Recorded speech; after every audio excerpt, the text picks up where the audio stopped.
the form of a servant and dying in our place. Lord Jesus, the Bible says you opened the minds of your disciples so that they could understand the deep secrets, revelations of the Word. In the same way, this morning, as we worship you, Lord, open our minds, teach us to walk by faith and not by sight. Teach us to live by the Word and not the wisdom of this world. Teach us as we worship you, Lord, that as we too are laid on that altar of wood and the sacrifice by fire, let every teaching, let every knowledge that is of the world be destroyed in this worship. And as you are raised from the dead, let that same resurrection power raise us up from living with a soulish mind, but now teach us to live by the mind of Christ. We thank you, Lord. We thank you, Lord Jesus. We bow down to your Lordship, believing as you teach us the truths, our life will never ever be the same again. In Jesus' name. Amen. Amen. Yesterday we were studying in the morning about Abraham and how God asked Abraham to go to the land of Moriah and offer there his son as a sacrifice. And we came to the 5th verse where Abraham looked above and saw the mountain afar off, and then he spoke to the servants. Genesis 22, let's start with 4. Then on the 3rd day, Abraham lifted up his eyes and saw the place far off. Now, this is what happens in each one's life every day. Every day. 3 days he has been traveling with the instruction that he has to offer his one and only one son that he got at the age of 100. He loves him more than anything. And now God is asking him to offer his son as a sacrifice. So with his soul mind, it is really, really painful and not possible to kill his own child with his own hands, offering his body, his blood to fulfill God's instruction because he's under the covenant. So humanly, there's a battle. I don't want to go there. But with the divine power of God that comes, we learn that in a covenant, there will be an agreement with a common goal, and they both work together. They are not rivals, they are not in conflict, they are working together, God and Abraham. Now, for Abraham to think that why would God ask me for a son? He knows I suffered for so many years, and now he's asking for a son, and he's so precious to me. But at the same time, in that covenant, God has given him a promise that through your son Isaac, you shall have descendants. Even we, as we are seated here, we say, I'm a Christian, I love Christ. I have a new nature of righteousness. But at the same time, my soulish mind begins to conflict with God, with what God has told me. If you look at the verse 5, that word worship comes for the first time in the Bible. And that worship is, God, you have given me instruction and I'm going to follow your instruction. I'm going to show you with my action and my heart condition, very important, heart condition, that I want to do it cheerily for you to prove my love for you. In the kingdom of the world, people look at the action. In the kingdom of God, He never looks at your action. He is never interested in our achievement. He is only interested in what is your heart condition when you did what you did. So here's the battle. And here, Abraham is talking to this man. You stay here. I can't take you further than this because when you come, you are going to be a distraction to my worship. I've made up my mind to do what God has called me.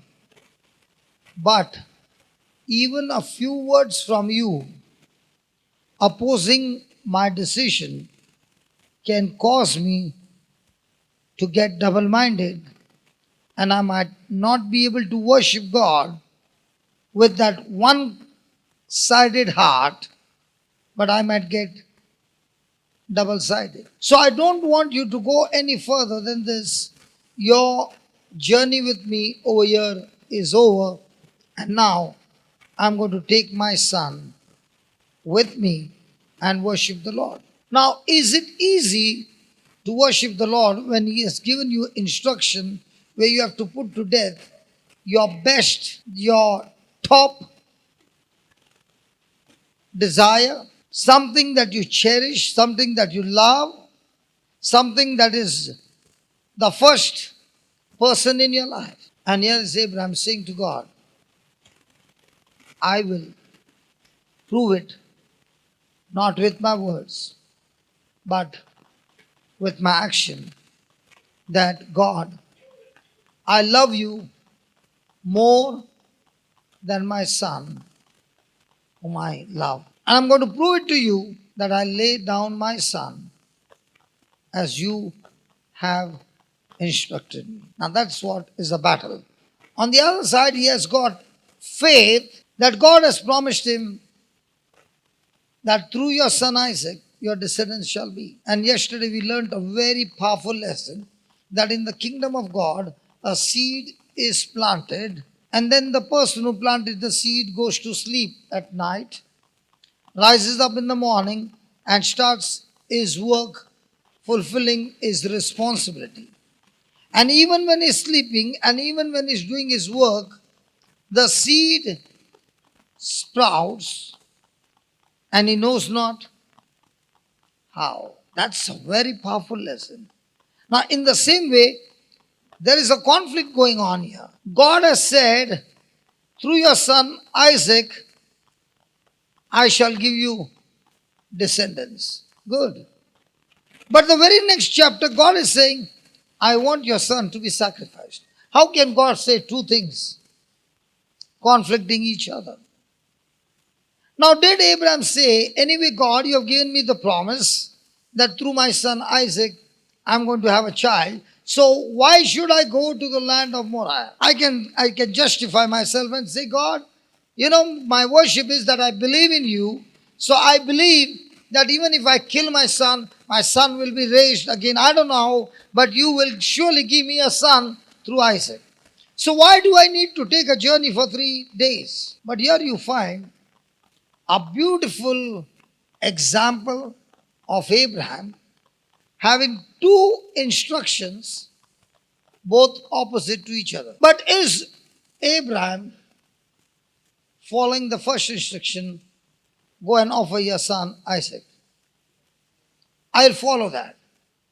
But I really don't know how, when my son will be dead, you'll still keep the promise because you are faithful and loyal in the covenant You who promised me will keep the promise.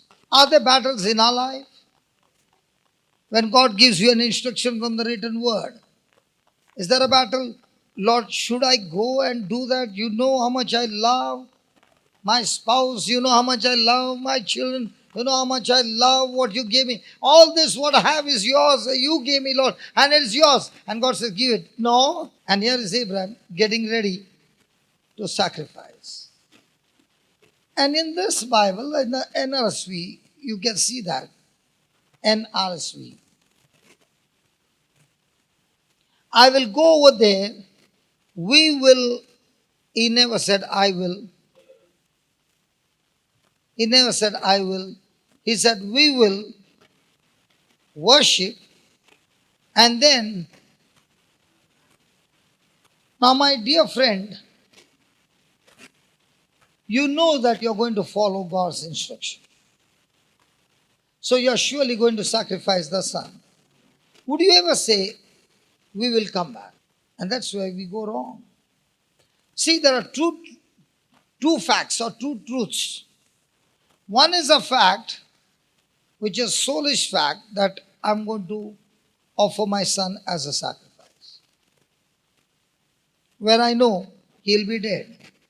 So surely if he's dead, he's not coming back with me. But I have a promise according to the covenant, which he says he has to raise him from the dead to make me a grandpa. So, is Abraham believing the natural and superseding with the divine promise that God has given him? So, in our trials, we see natural things. And when you speak to somebody, do you speak the natural thing or the promise that God has given you? And based on that promise, do you speak the final outcome? So earlier we saw that Abraham goes up and he keeps looking down and walking. So I was thinking God had promised him like the stars in the sky and the grains of sand on the earth. So many would his descendants be. So while he was walking, he was looking down, looking at the grains of sand and kept saying, thank you, Lord. These are my descendants as much as the grains of sand on Absolutely. the You're right. floor. You're Is right. what I was is in my mind.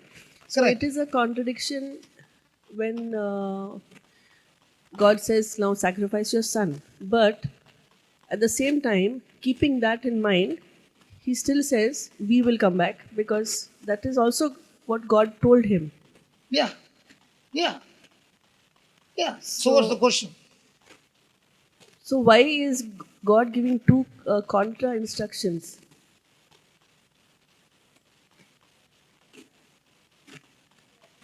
So he says two contradicting things.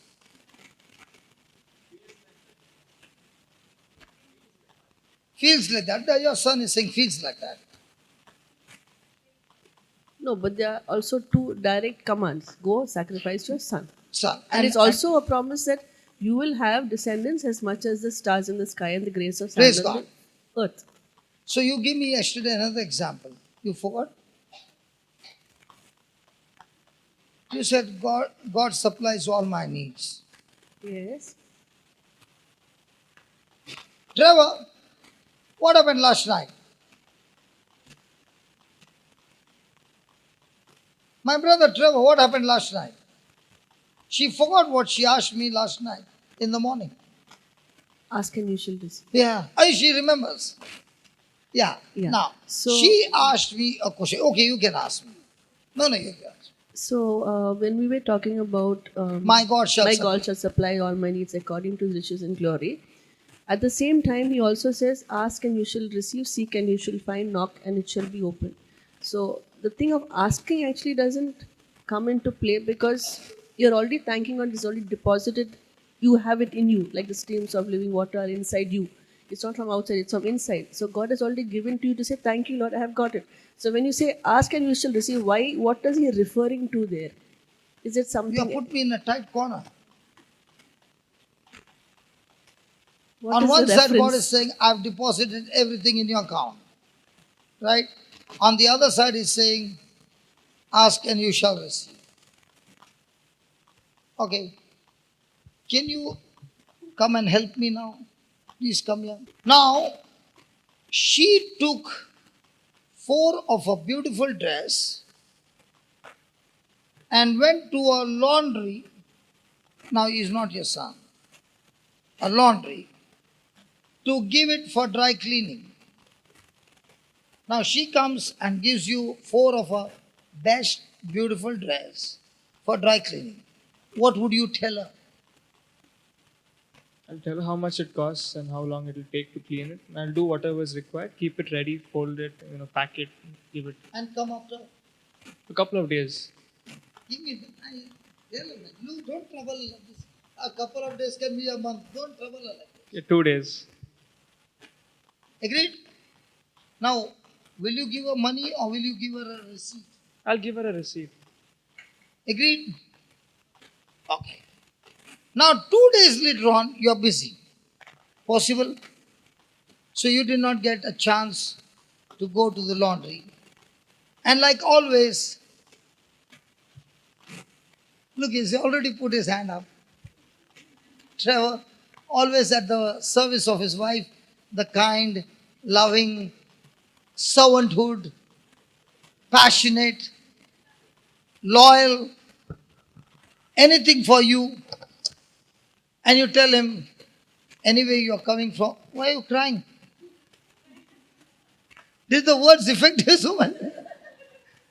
Trevor, my brother.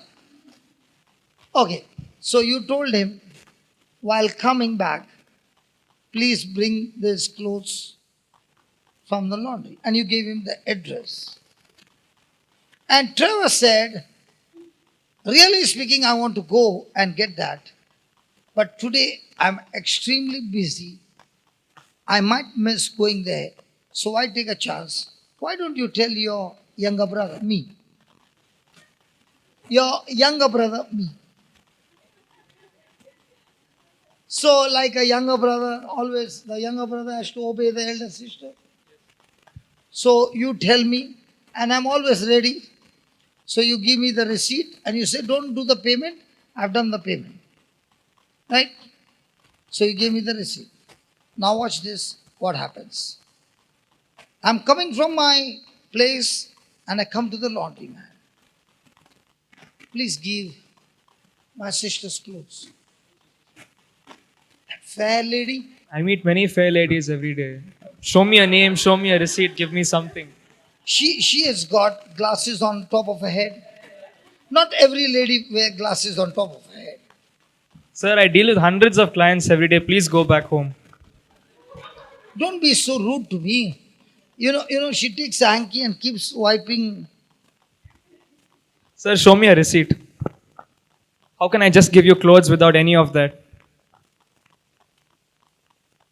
See, you are very rude to me. Sir, how am I rude? She gave you a best 4 clothing. Many people give me their best clothing. And my sister said that go to the shop and tell that man, and he will give you the clothes. See, listen. Please. I can't go back and tell my sister that he did not give. Please. And listen, tomorrow she has to go for a wedding. And tomorrow your shop is closed, please. Sir, I have many people's clothes. Whose clothes can I give you just like that? Even if you beg me, I can't give you anything. You have to show me a receipt.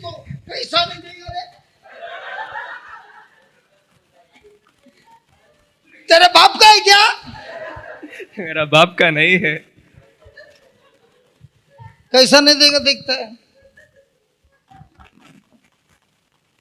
1 minute. What are you saying? It's not my father's. No, not that. You said something. Give me what? Show me a receipt that these are the clothes that were given to me to clean Achha. it, and that I have to give back to you. That one. इधर गया रे. कुछ कागज का टुकड़ा देना.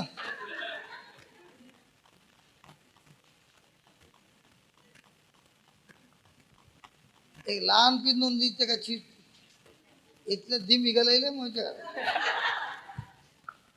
हा. Sir, couldn't you give me this long back instead of begging, kneeling, shouting, hitting, screaming? Could have just given this to me and I've given you the clothes.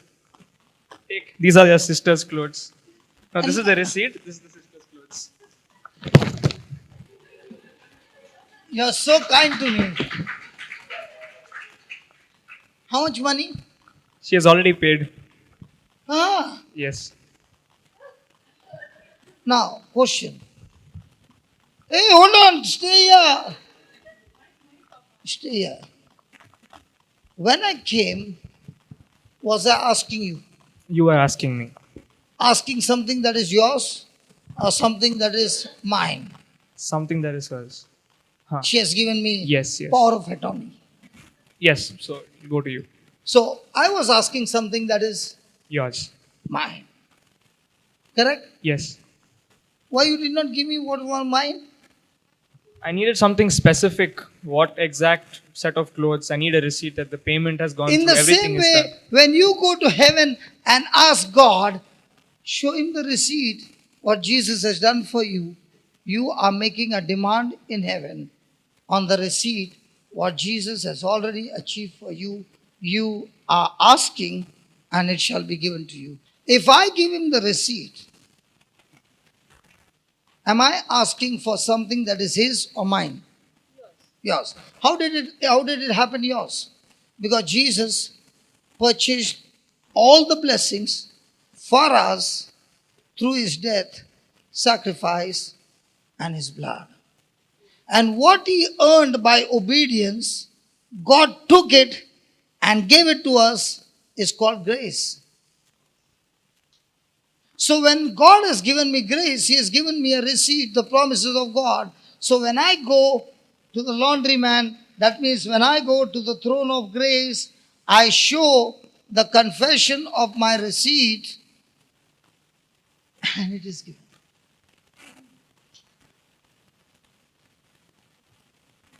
And unless I give him the receipt, I can beg, I can prostrate, I can cry, I can break my head, I can get even angry with him. Will he give? Ask, and you shall receive what is yours In Christ in Jesus. Christ Jesus. One. Then seek, and you shall find. What do you seek? We so many things. What does she seek? All this happened because you did not go to the laundryman. I had to go on your behalf. What do you seek? You seek understanding and especially the promises of God. When you seek and search and search and search, you shall find the treasures of heaven. Then you knock. Where do you knock? Knock and it shall be. Where do you knock? My friend, where do you knock? Whose heart? God's heart. You knock at God's heart and keep on knocking and keep on knocking till he gets fed up and he opens the door. Praise God. That's the biggest lie. Supposing I was your son and with all that I am doing, he and I are black and white, you see, in my old life. So I'm that fellow black. Will you keep me outside the door and say, kneel down and come inside? Or keep knocking at the door? If I'm satisfied, I'll open the door for you. Mom? Possible. My God, your mom is very dangerous, man. Thank God you are not my mom. Come on, mom's heart, when the son comes hungry, she opens the door. Yes. Always, She's always. pretending something here. No, always, Always always. open the door. Always. Always. Always. What if you made some mistake? Still the door is open. What do you think? If you can open the door, God will close the door? When he said, knock and it shall be opened, is when you found those promises, where you're going to make a demand by asking, Satan will come to give you unbelief. So Jesus is saying, put pressure on that unbelief that is running in your mind and knock it off. And now the connection is connected, and now you receive everything from God manifested. Stay focused. Irrespective of Did you what get is your happening. answer now? Is it contradicting? No. He supplies all my needs. But He supplies all my needs with my receipt. Yesterday I showed you 17. Now that is a receipt that I deposited. But God supplies all my needs on the receipt that Jesus did for me on the cross, and He has given it to me in the Bible. 2 Peter 1, verse 2 and 3. Now, one more before you change. Then Abraham said to the young man, stay here with the,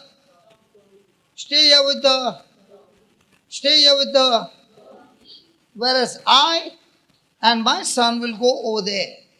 Who are the ones who stay with the donkey? The young trusted man. Really? Okay, let's say you are Abraham, I'm Isaac, and there are two trusted ones. Would you take them with you when you're about to do the actual action? Say that again. In this case, they'll probably stop me. They'll not allow me to go ahead. They'll say, please reconsider what you're doing. Is this God only speaking? Reconsider. Consider. Consider. Consider. Consider. That's exactly what happened to Jesus. He said, I'm going to Jerusalem. And He told Peter. I'm going to die on the cross. And Peter, far be it from you. Then what Peter said. Far be it from you, Lord. And then what did Jesus say? Get behind me, Satan. Those who are in the flesh, they remain with the donkey all their life. When I started my journey, and I was just new, 33 years of my life, I had nothing to do with God, nothing to do with church. And when I started my journey, I would look into the Bible and say, this is my roadmap. And if He says this is what I'm going to do. And there were many who came to talk to me. And inside I would say, like Abraham left two of his servants to stay with the donkey, you can stay here with the donkey while I go over there, worship, and come back to you. I still remember an incident when one of the charismatic leaders asked me a question. How do you keep going day and night to this place and this place and this place? Have you heard the voice of God to go to this place? I said, no. So the leader, she said to me, unless you hear the voice, you shouldn't go. I said, your God and my God are so different. Because my God, even though I did not hear the voice, He gave me a written document. Go to the ends of the earth and preach the gospel to every creature. And I might have not heard the voice, but I've got a written document from heaven, and I shall go.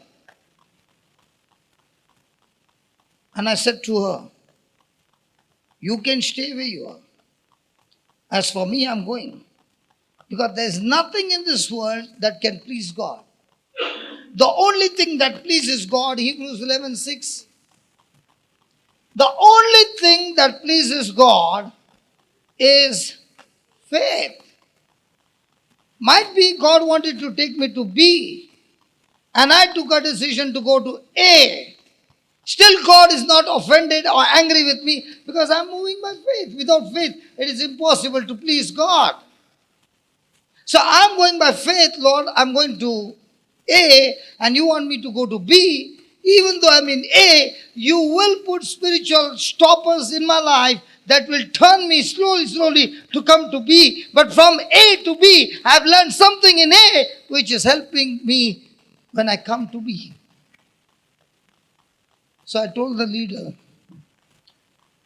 you can sit in that rocking chair and say to God, I'm waiting for that voice. While I take the India tour and come back, and I still find you on that easy chair. because you are waiting to hear the voice. I just heard the voice from the written document. I'm saying, God, by faith, I'm moving, and He's pleased with me. Ask your neighbor, do you want to sit with the donkey? Not sit, stay with the donkey. Stay there. I'm taking my tour because I got a written document of heaven and I'm going. And 25 years I've been going and going and going and going, and I'm enjoying every moment of my life because I'm not on sight, I'm on faith in Jesus Christ. There are many people who come for the retreat. They clap their hands, they praise God, they worship God, they dance, they twitch, they fall, they roll. And when it's time to go for a sacrifice, following the instruction, go to the ends of the earth, what are they doing? Staying with the donkey. Ask your neighbor, when was the last time you stepped out in faith to go to a place unknown to you?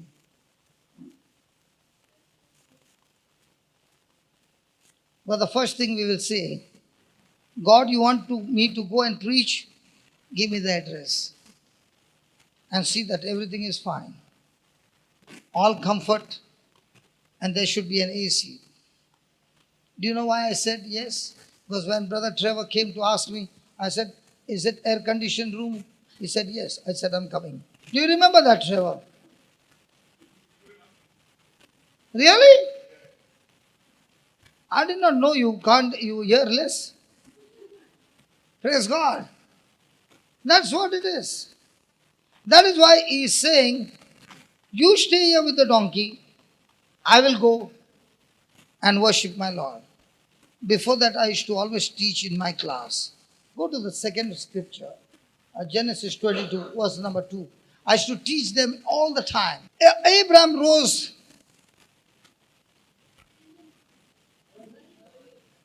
Abraham rose. So when you have a scripture talking to you, you rise. To do what? To do what? Abraham rose early in the morning, saddled his donkey, and took two of his young men with him and his son. And he. Now, was Abraham a rich man? He had servants to do that for him. Did he use the servants? Did he cut his own wood? Have you ever used an axe in your life? If an axe is given, will you put a lot of your strength? Yeah. You don't know the technique. If you use a lot of your strength and you hold it tight, when the impact is there will be a recoil action and it will give a jerk to your shoulder. Anybody ever used an axe? You lady, you cut wood? So do you use the strength or the weight of that axe? But do you hold it tight? Stiff. At the impact, you don't hold it stiff, otherwise you will get that hit, shock, you will get a shock. And if you are cutting the wood for half an hour, what happens to your shoulder? So a person who knows to cut the wood can be slim as you and cut big logs, and a person like me can be tuduk. Hello? Are you understand what I'm saying? And the person who is a sharp person, he will first sharpen his axe. He'll use a lot of time to sharpen his axe. And then he'll start cutting the wood. And I would tell people, if you really want God to take you high, you must learn to cut your own wood.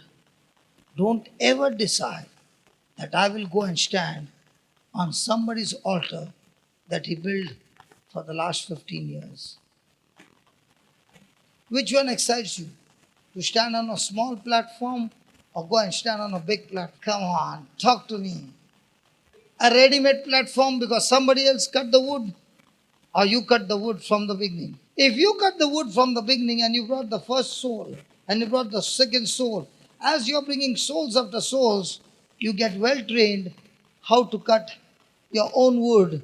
And when you come to the worship, you bring the souls to the worship saying, thank you, Lord Jesus, for teaching me how to use my gifts, how to use the potential, how to use the wisdom in my everyday life. So it was a rule in the team. Cut! Hey, cut! Hey, cut! And the person who is expert in cutting one to one, after sometimes it becomes cutting the wood in a small group, and then it becomes into a big group, and then goes into a big group. By now, he's got experience in cutting even that wood where there's a knot. Brother, in the law, there are knots. Now, is that easy to cut? But a person who is an expert will even cut that knotted wood. So there are some hard-hearted people who come into your life one to one, and when you fix by using God's gift, cutting the hardened heart, and they begin to get changed and they receive Jesus, praise God. Now when you are speaking to a big congregation, you are expert in cutting hard knotted wood as well as the soft wood, because your axe is so sharp, it goes right through the heart. That's why when Peter preached the gospel the first time in his life on the day of Pentecost, the words went and pierced their heart. And it pierced their heart so much that they began to ask Peter, what must we do now? We have realized our mistake. Can you tell us what must we do now? And Peter said, you're all going to hell. Praise God. Did Peter condemn them? The gospel is never used for condemnation. You know what's the difference between Jesus using the scripture and the Pharisees using the scripture? Pharisees used the scripture to beat up people and bring them to punishment like a policeman. Jesus used scripture. So do we need to cut our own wood? Will it start one to one? The advantage of one to one is it is two-way. You say something, but I've got a question. But when it is on a pulpit, you can hear, but nobody can speak back to me. One way. Hello? So on one to one, the advantage is the person will ask you some questions and you don't have the answer. And you'll say, Lord, I don't know the answer. Can you just tell me? And Jesus says, when you are in a fix and you don't know what to say, don't worry. The Spirit of the Father will speak to you and you will speak the words at that moment that will fix every question of life. That's why I like when people ask questions, but I don't have the answer. I'm not an expert. But I have the Spirit of the Father, according to Jesus, who will give me the answer at the right time, might be with a parable, might be with an example that will help another person to understand. Did you understand the example or do I do it again? So you are asking for what is yours. And when did it happen yours? What Jesus did for you has been given to you by grace as a free gift. So what's your life now? To keep asking God what you receive by grace, how to use that grace with your faith and get it manifested. So let's go back to 2 Peter 1 and we'll come back here. Hello, is it helping us? Yes. Is it something practical? Verse 2, may grace and peace be yours. How? In abundance, how? Knowledge of God and of Jesus our Lord. So what are you receiving this morning? Knowledge of God. Through the written word or without the written word? So is the written word confirmation? It is written. Can it is written be ever changed? No. It is the same today and forever. Now look at that verse number 3. His His, what is that divine power? Abundance of what? Now that you have received that abundance of grace, through that abundance of grace is the divine power, and through this divine power, God will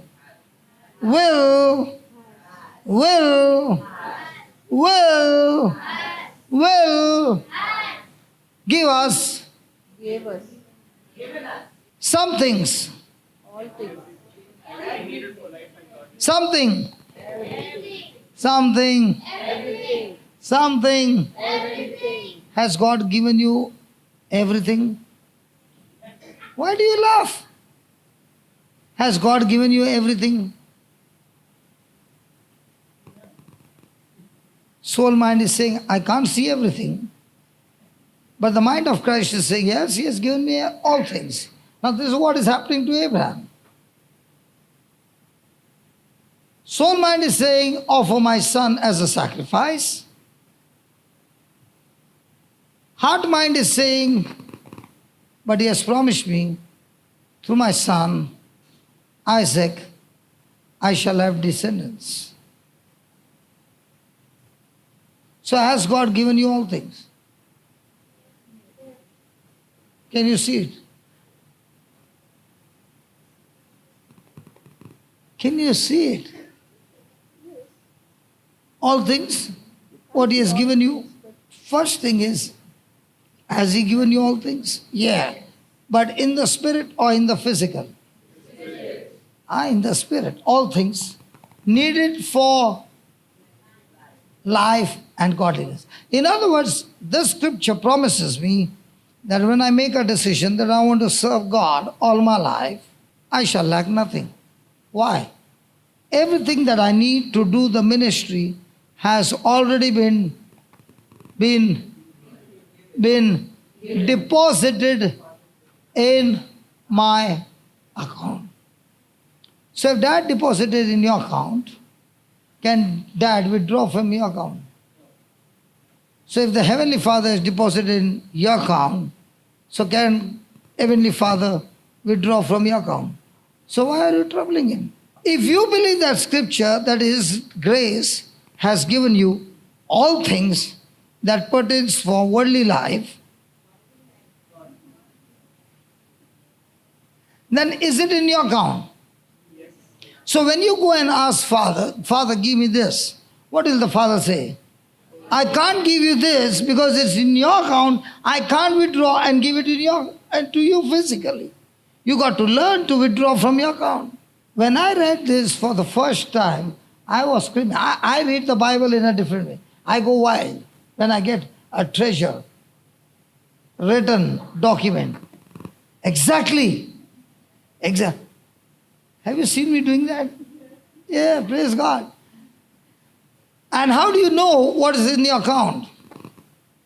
Through the knowledge of Him who, I don't know whether you have called me or not, but God has called me. I don't know whether you like me or not, but God has chosen me, called me, ordained me from heaven. Whether you like me or not, He has anointed me. Praise God. Might be you never qualified me. And I know I'm not qualified. But what to do? His mercy and His grace has got me qualified. If you were God, I'm so sure you wouldn't have qualified looking at my, what you got, CV of my past. No chance. My past CV says, no chance. But thank God, my God doesn't look at my past to give me my future. But what about people? Something that happened 25 years, aaj bhi ghasing. Doesn't happen? Anybody married? How many times we ghasi? You know what your mother did to me when I got married? The mother is gone there. 20 years are over. But the wife is still ghasing. You are looking at me with like this, no? Are you married? Now how will you know? You ask those who are married, they might be laughing. Hey, inside, he's talking about me. But look at God. When He forgives, He does not remember anything. There was a nun who was talking to the bishop, and she was a very spiritual nun, and she would say, God comes and talks to me. So the bishop said to the nun, can you talk to Jesus the next time He comes to forgive me of my sin that happened on Thursday? The bishop said to the nun. So she said, okay, I'll talk to him. So Friday came, the bishop met the nun and said, did you talk to Jesus about my Thursday mistake that I had done? So she said, Bishop, when I told him about your Thursday mistake, he said, I don't remember. Do you know God has got one weakness? He doesn't remember our past. He doesn't remember our mistakes. And she said, I asked Jesus, and he said, tell the bishop, I don't remember what he's talking about. That's why when Paul said, my hands are clean, I've not done anything against anybody. Who's saying? Do you know how many people he killed? If Paul can do all that blunder and still be selected, thank God, I have beaten up people, but never killed anybody. So if Paul can say his hands are clean, what about my hand? So did Paul believe in the mercy of Jesus? Did Judas believe in the mercy of Jesus? No, that's why he went and hanged himself. What about Peter? Did he believe in the mercy? That's why he stayed with the others. So has God given you all things? To do your ministry work? Yes. Doctor? Yeah. So are you lacking anything? Is it in your deposit? Has He called you? Chosen you? Anointed you? Appointed you? Given you a mission? An assignment? Praise God. He has deposited everything based on your calling, your purpose that He has, and an assignment that He has given you. When I was small, I would be punished for one thing all the time. I was very short.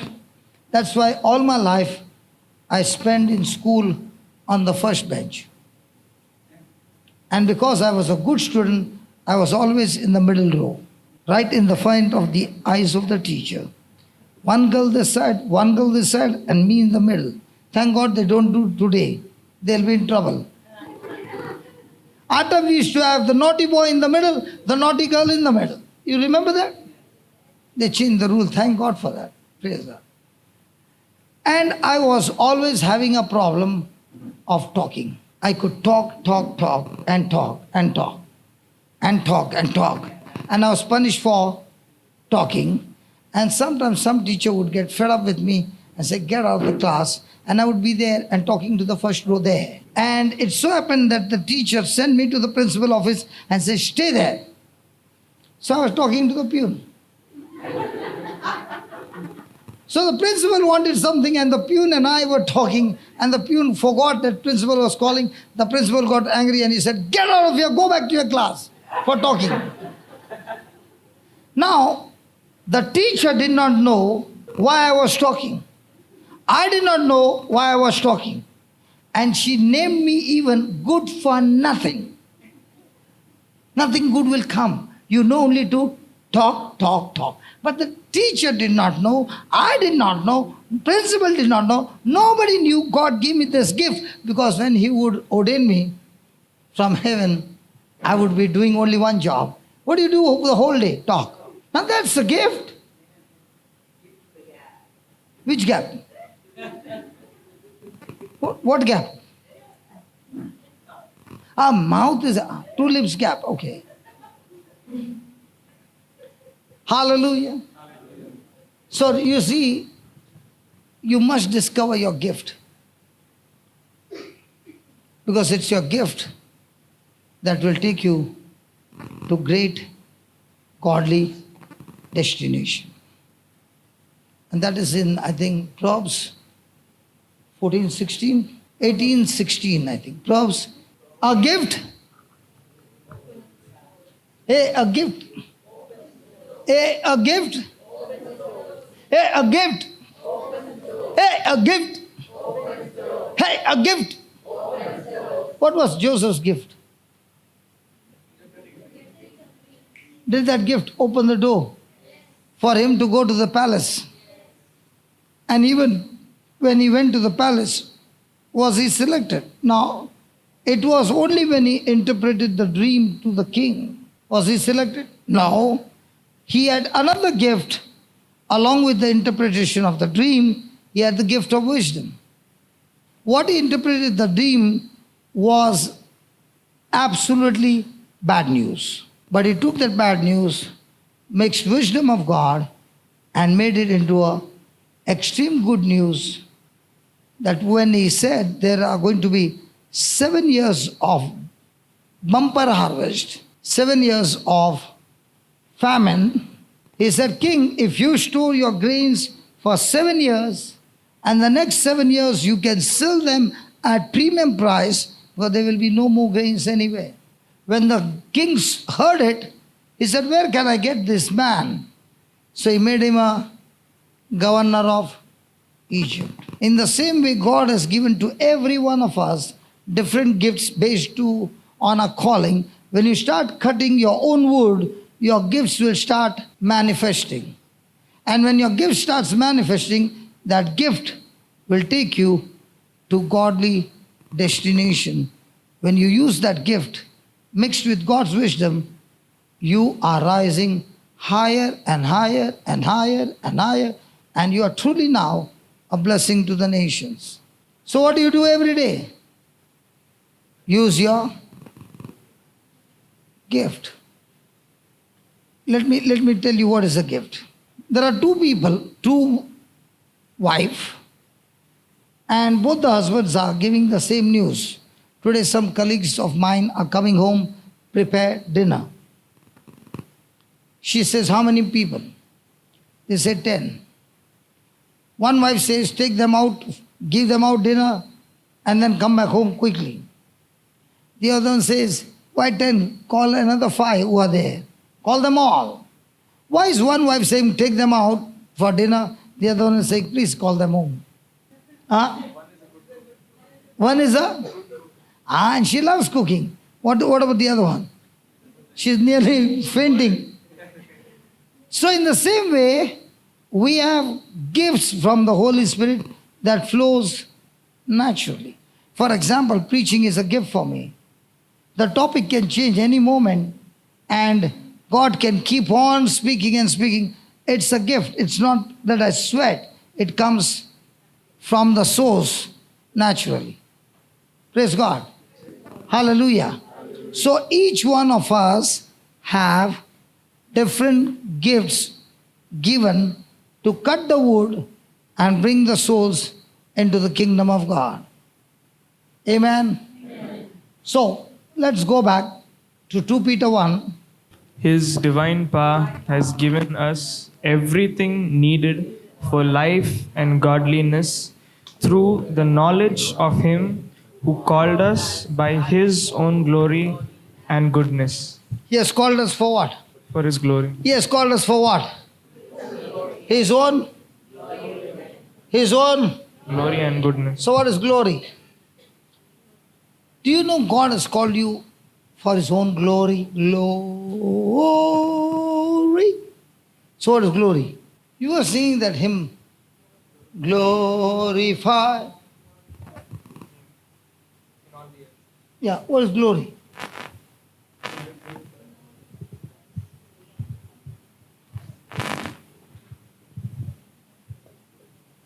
Don't translate for me, please. You're giving me in another word, in another language. Mahima. For mom, okay. Define glory.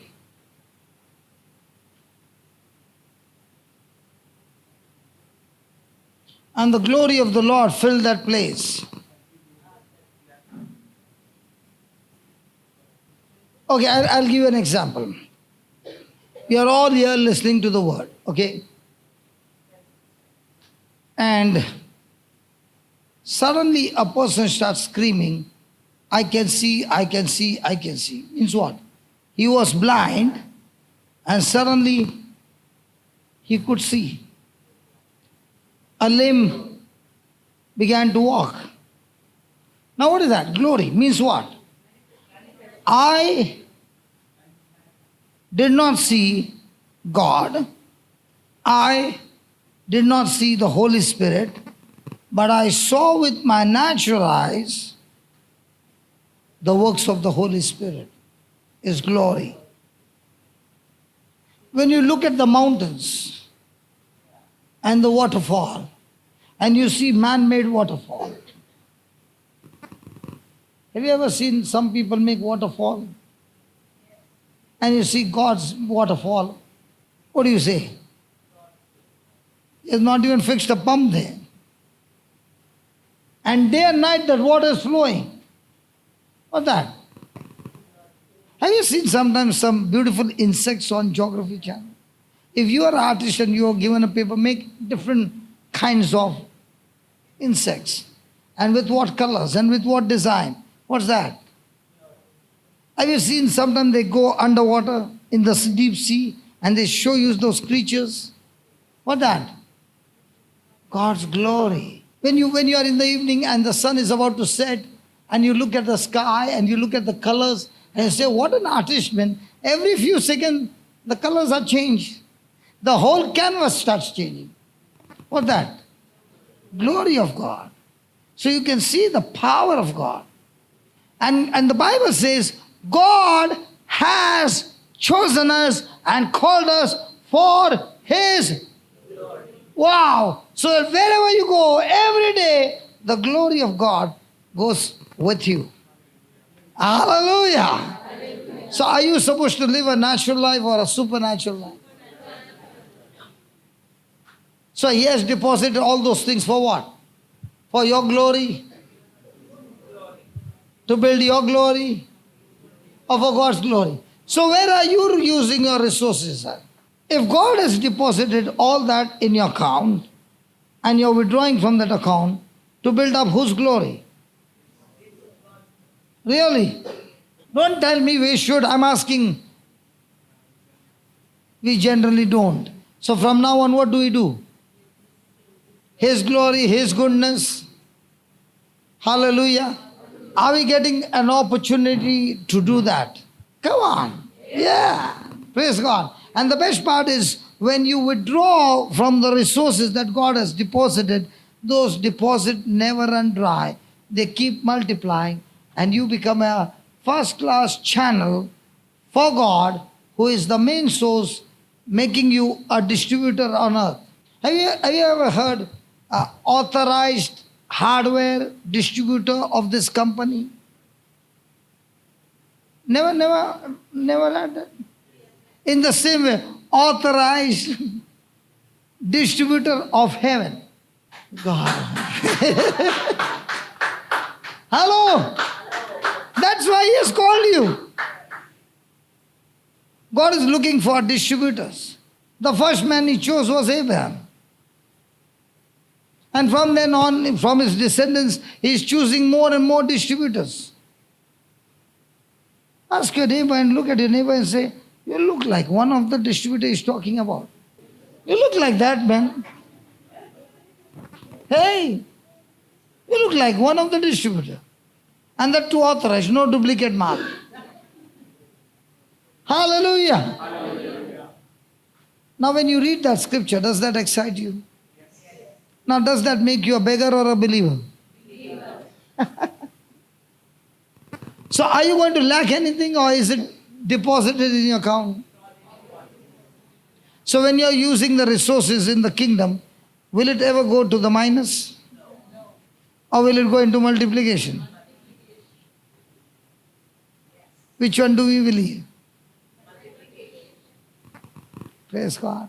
So now, are you going to start new projects? That's why I say to you, when we make projects, we know and we know it's beyond our reach, beyond our capacity, beyond everything. But this scripture says, I've given you a blank check. Verse 4. Thus he has. The wise are always pray, Lord, give us. Somebody said something halfway and then stop. Give us this day. Somebody said. No, somebody said half line and stopped. Give us this day our daily bread. That is Jesus teaching the disciples a prayer. Asking, give us this day our daily bread. But after that, had Jesus established the New Testament when he gave that prayer? Or was Jesus still under the law? So was that prayer under the law or under grace?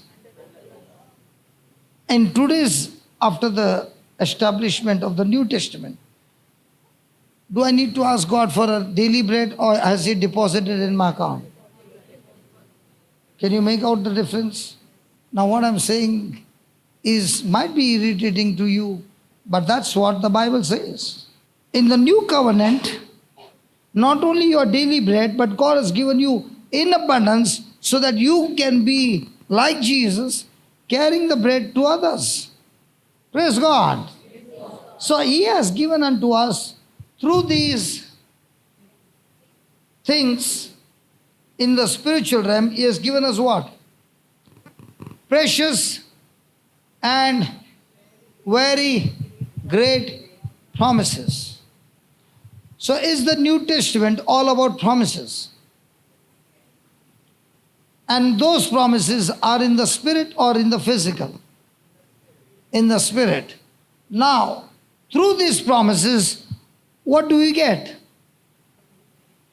Just give me KJV, because this one is, the order is reversed. On the KJV. Now, do we use scriptures? Why do you use scriptures? What is the purpose why you use scriptures? Yeah, it's a lost word. But why do you use scriptures? Why do you use the receipt? Sister, Arti, ask and you shall receive. Sorry, just 2 minutes. 2 minutes only. Because I don't want confusion. Has He given you the receipt? So from now on, ask and you shall receive. Correct? Now, why do you use scriptures? So that you get from the deposit, right? If you go out of order, God's order, it will backfire on you. If you look at the scripture, it's very clear, the verse 4, whereby are given unto us exceeding great and precious promises. First, that through these promises, you might be partakers of His divine nature. How many people use scriptures to imitate Christ, and how many of people want to use scriptures to get their blessing? The scriptures do both. But which one is your first priority? To get blessing, or to imitate Christ and become like Christ? But how many people are the ratio? Which one is more? So what happens when a person is believing for a blessing, but then the participation of God's divine nature is absolutely absent? Will it work? Hello, will it work? And that's what he's saying. Our top priority should be that I use the promises to imitate Christ. And those who grow in the divine nature of God participate in growing in the divine nature of God, they shall. If you don't be a partaker of the divine nature, you'll get caught up in that corruption. So the more and more you're concentrating on using the promises of God to become like Christ, the more and more you find yourself rising above every corruption that is coming against you. That's why God calls man an eagle. Do you know what's the specialty about an eagle? Eagle is the only bird, when the storm comes, he gets excited. He gets excited, and all the birds run to find shelter or to hide. But an eagle gets excited because this is the time he will use the current of the storm to rise higher than he has ever been before. So when the wind blows, he jumps into the wind, and the wind starts taking him higher and higher. And even at that height, the eagle can still breathe oxygen. And when it goes to an height, the wind is blowing down, the eagle is above the wind, and from the top, he is looking at the whole thing getting destroyed. But that wind is not able to touch the eagle. Eagle uses the same wind to rise high. In the same way, a person who has got the divine promises of God pertaining to life and godliness uses those promises to fly high by being a partaker of God's divine nature, that even though there is corruption all around, that corruption is not able to touch him because he is rising higher and higher, and he can escape from every lust that is in the world. So when the trial comes, eagles gets excited because he has got a victor mindset. When the same trials come, people start losing the battle because they have a victim mindset. And one of the classic examples that God gave me is, how many of you know cycling? My God, he doesn't know cycling? Being a man, you did not raise your hand. I was surprised. Now, did we all fall? Did you all fall? But some of them, when they fell, they never touched the cycle again. They became a victim mindset. Some of them learned in 1 month, some of them learned in 1 week, some of them learned in 1 day. Some of them learned only single seat. Any girl who learned double seat? No, not all. Double seat? Front or behind? Behind. Triple seat? Triple? Very good. Chobal?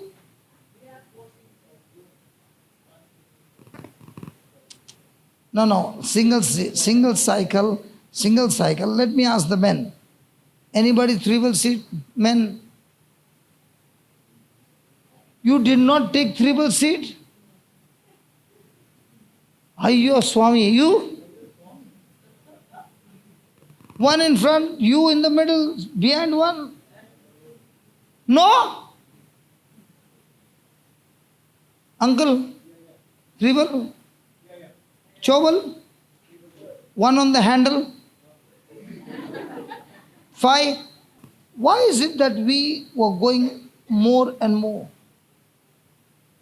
Because we want to master our balancing. In the same way, in the Bible, when you start studying the scriptures to build up the divine nature of God, you are no longer the same. You are growing more and more. And the more you go, you become like a magnet. Blessings come chasing you. There used to be a time when you used to run after blessing. And God never created man to chase blessing. God created man to fellowship with God. So when you are more putting priority to have relationship with God, blessings start chasing you. Even if you say, don't come, he'll still come. So the more and more you grow in the nature of Christ, you become a blessing spiller. Have you ever heard the ship was sailing and suddenly there was an oil spill in the sea? There's a leak, oil spill. In the same way, a person who has got more and more focused in relationship with God and growing in the nature of Christ, that person, when he goes anywhere, he becomes a blessing spiller. His life becomes naturally filled with the anointing, that when he starts speaking and gives you the wisdom of God, the person who receives now begins to see the glory of God, what God has called him. Now he sees the goodness of God overflowing in his life and from his life to others. You really said it right, Trevor. First day was the warm-up. Second day was the warm-up. Third day, everybody's talking to me. Nobody said, we won't talk to you for chai. It's improving, brother, Trevor. Praise God. Father, we thank you, we praise you. Is it the chai time? Or we can continue? Okay, then we can go back to Abraham. 22 verse number 5. So today we learned to cut our own wood. Today we learned that everything has been deposited in our account for life and godliness. And he has called us for glory. So every day your life will be full of glory. And that's why now when you are going with the divine nature of God and carrying his scriptures and the gospel, and you go to houses which are in trouble, and by the time you leave and you go and visit after 1 week, they say, you know what? From the time you came and you gave us that truth and we began to practice that truth, our life has never been the same. It has changed tremendously.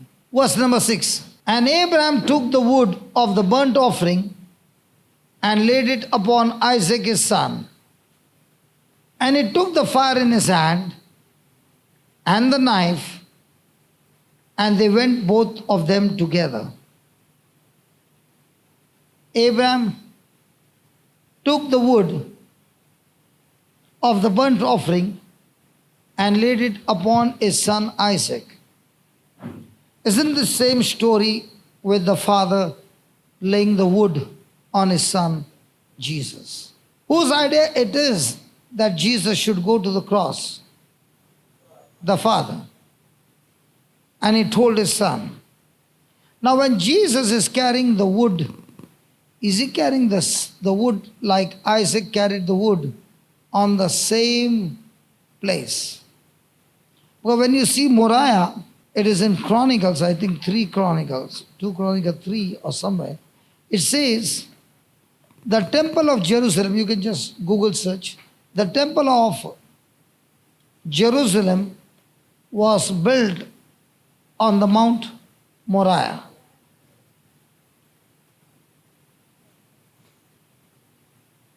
The temple of Jerusalem built on Mount Moriah. What is the scripture? And the Bible says, Jesus was crucified outside the gate of the temple.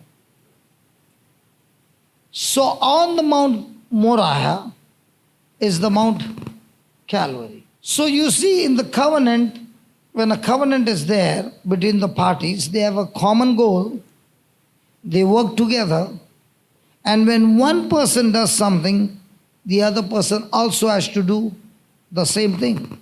So if God is asking Abraham his son, then he also has to give his son. 2 Chronicles 3:1. Then Solomon began to build the house of the Lord at Jerusalem is the same place.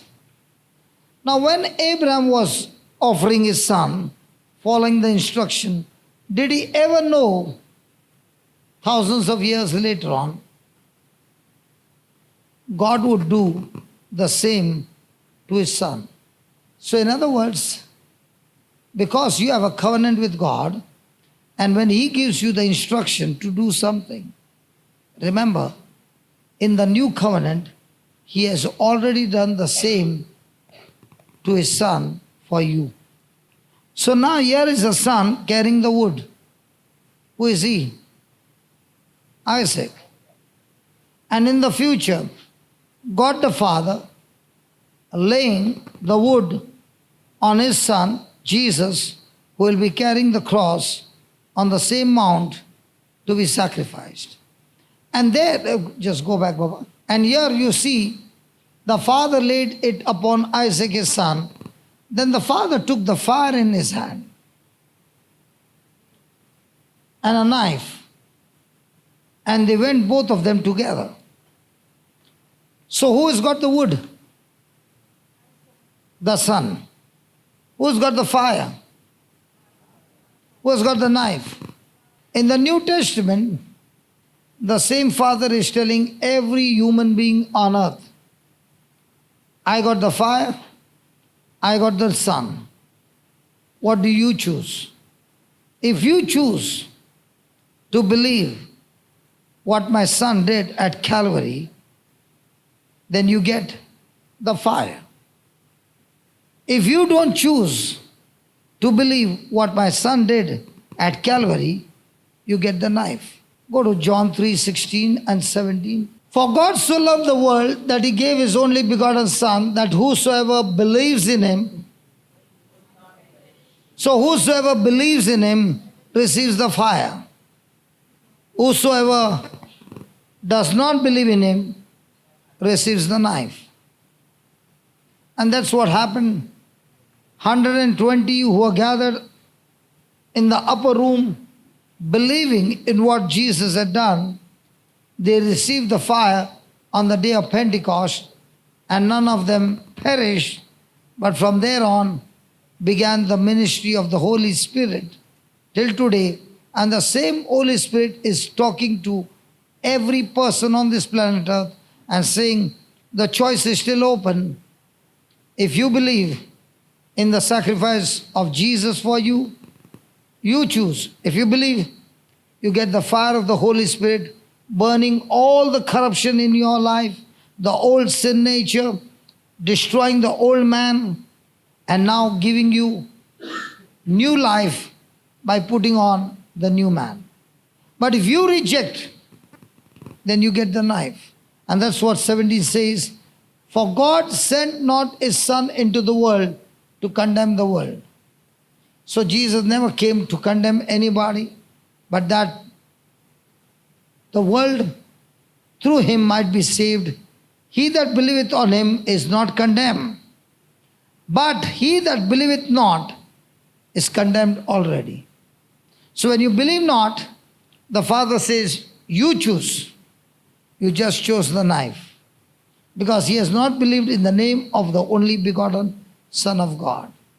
Do we have this choice every day when we go and meet our people? There are many people who are Catholics, Christians by birth, but they have got nothing to do with Jesus. I, for example, I'm talking about me, I'm not talking about anybody.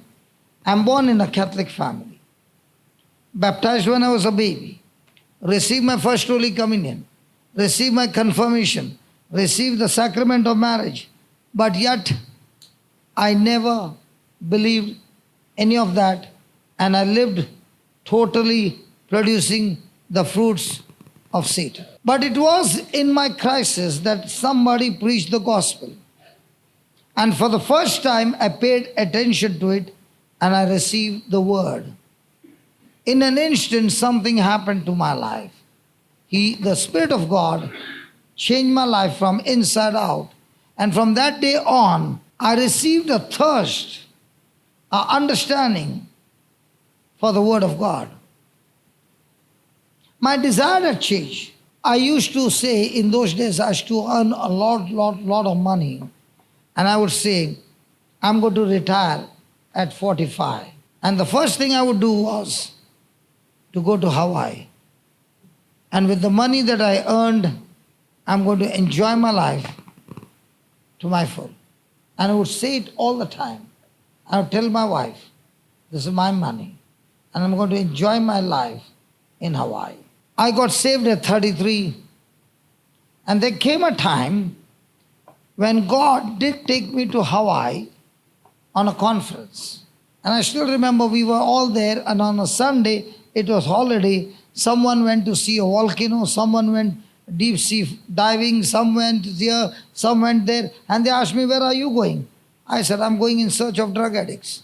So I had made up my mind to go in search of drug addict. I found one, praise God. We spoke, we became good friends. And then he said, I'm going to a place to clean up a lady's garage so that he would get some money. I said, I'm coming with you. He said, you can come with me, but I'm not going to give you any of that money. I said, I don't want the money, but I will come and help you. And we went there, and this lady was from Jehovah's Witness. So he was an American, the lady was an American, and I was an Indian. And my skin shows that I'm not an American. So she said, young man, what are you doing here? I said, I'd come for the conference. So you had come for the conference, then why do you do this job? I said, I'm not doing a job, I'm helping my friend. How long you know each other? I said, that's 2 hours back. So we were carrying up big boxes, putting, sweating, and she began to ask my story because I was doing that job. And I began to share with her how the Lord had changed my life. The man who was there, a drug addict, he was an ex-pilot. And drugs had brought him to that position. Divorced, miserable life, and all that. So I got a chance to preach to these two. And then I asked the lady, do you have any pain? She said, severe back pain. I said, can I talk to Jesus and get you healed? She looked at me and she said, is that possible? I said, surely. And we made a prayer and she got healed. Then she said, my leg. She got healed.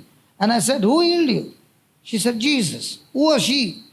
Jehovah's Witness. The man got excited and I said, can I meet your gang? He said, surely.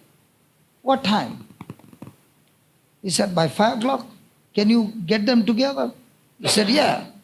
I said, let's go and have lunch. He said, I'm not spending the money that I earn. I said, I don't want your money. Come on, let's go and have lunch. I'll spend the money for it. And then after having a good lunch, I said, I got to take bath. I'm all sticky, sweaty. He said, okay, let's meet up. So he dropped me to my hotel. Praise God. Went in, had a quick bath, and he met me after 1 hour. And we had, in the evening, all the gang.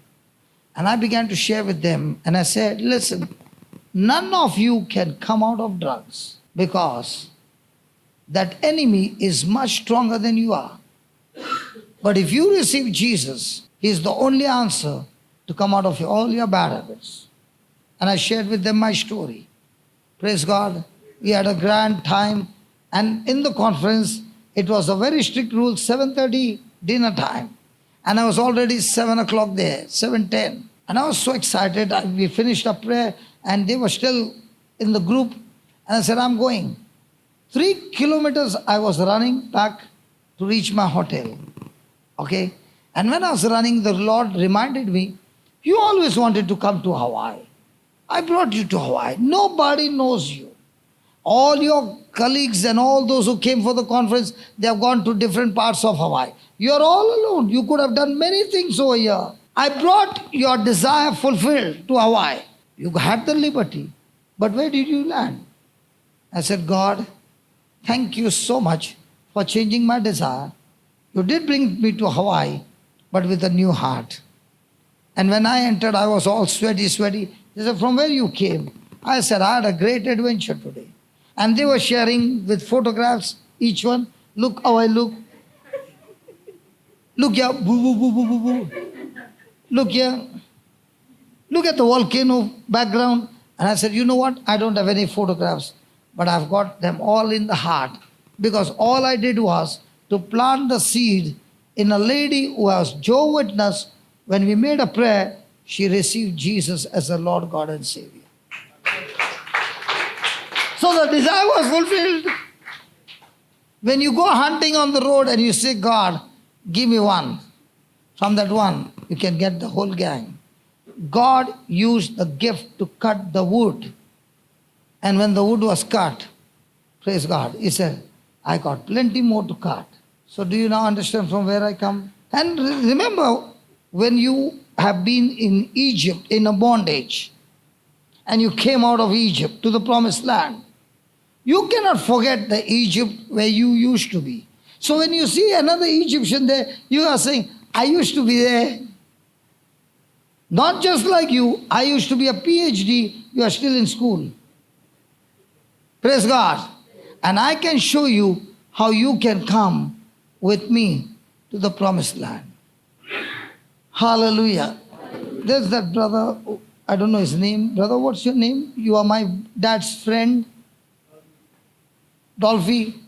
So my dad used to be in Lower Bendur coming to his brother's house. And he said, I know your dad. So I said, really? And he began to talk to me. Now, my dad, non-drinker, non-smoker, all non. And I'm all yes, yes, yes. Are you following? So, he knows my dad. And my dad took 13 years to believe that I'd changed. He took 13 years to believe that I had changed. So when the inauguration was going to take place, in the auditorium in Goa, I told Dad, can you please come for the inauguration? He said, I'm ready to come if you promise me that you will not introduce me, that I'm your dad. But Dad was still scared. He would not believe. And I'll tell you the reason why after I finished with everything. So Dad came for the inauguration and he was sitting among the crowd. And the first thing I said, that man in white shirt is my dad. My dad knew Father Henry because he was in a coffee place at Magge, because I had heard my dad say, Father Henry is building a church. I've never seen him in my life. But Dad used to say that he's building a church at Magge. And we had a coffee estate at Magge. So when I introduced, that's my dad, Dad put his head down. He would not even look up. Because he knows what his son is. So during the break, I used to show Dad the videos, photographs. He said, don't show me anything. I know you, and I know you, and I know you. Praise God. So now during the break, somebody came and said, I had HIV, I got healed. Somebody said, I had cancer, I got healed. So all those 3 days, people bombarded him with testimonies. And Dad was sitting there and crying. All the 3 days, they made him cry. Okay? After the retreat was over, Dad came to Bombay. And I went to meet him. And I wanted to ask Dad. Now, on the second day, it so happened that there was healings. Okay? And people were standing in queue who got healed. Okay? So my dad was also in the queue. Okay? And Dad's turn came and he said, you know that I can hear very less in my ear. Can you please pray for me? That was the first turning point. But Dad would not believe me. So now he was in a queue. The others were not in a queue to be prayed over. They were in a queue to share what had happened while preaching. So Dad's ears got opened and now we have come to Bombay. Now Dad started saying, first thing I have to ask God to forgive me. Because for 15 years I've been praying to God. God, my son has gone mad. He has got a good business. Dad has a wedding hall. He has his own business. He's not coming to the wedding hall. Neither is he going to do his business. He has closed all that and he has gone mad. And he is going around wasting time doing God only knows what. So God, please shut down his work and let him come back and join with me to work.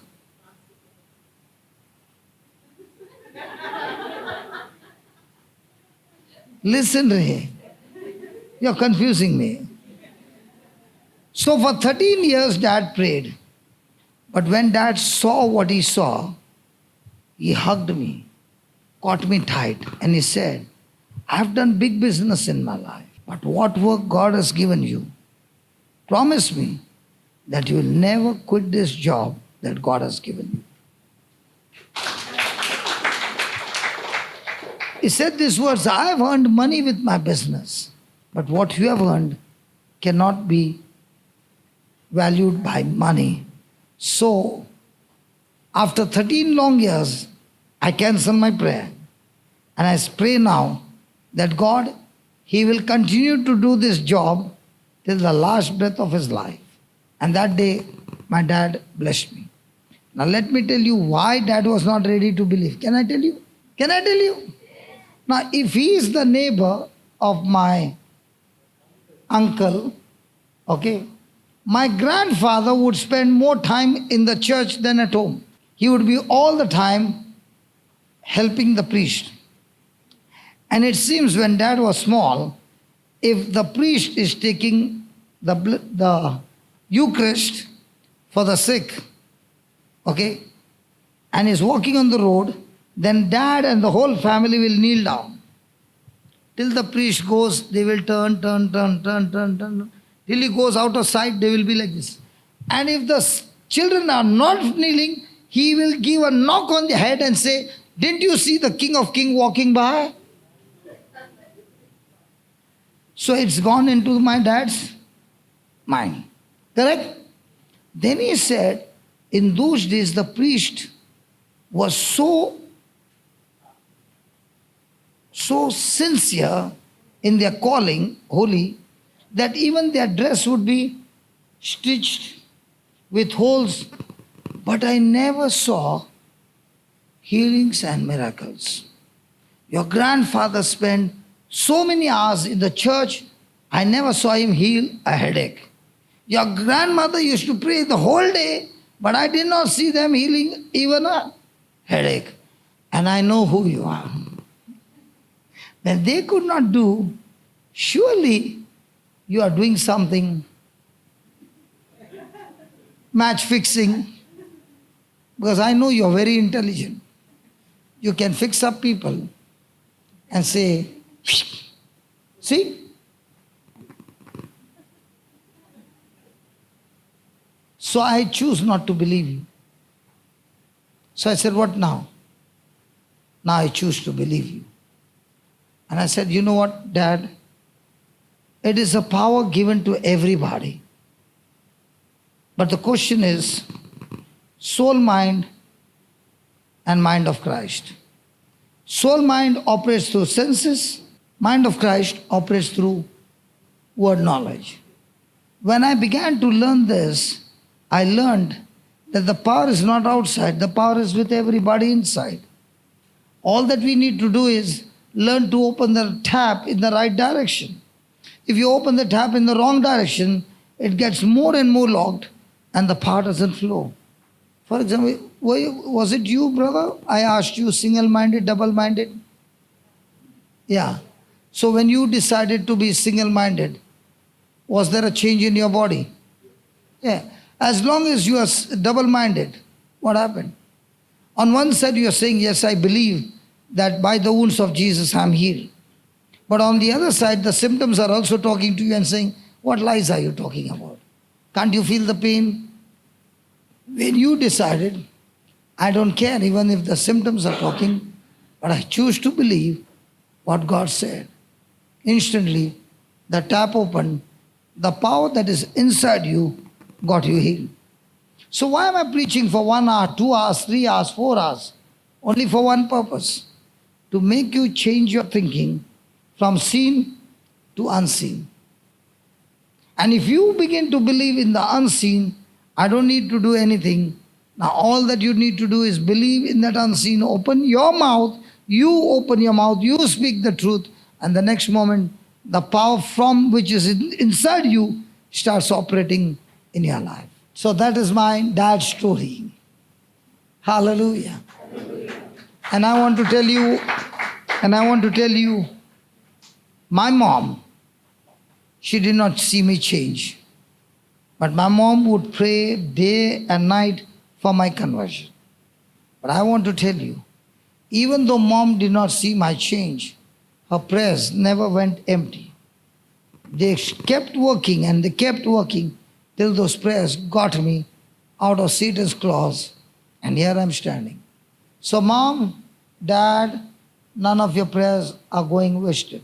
The devil is a liar who will keep saying, all these years you have been praying, but see, there's no change. Don't open your mouth and abort that prayer, or quit that prayer, or erase that prayer.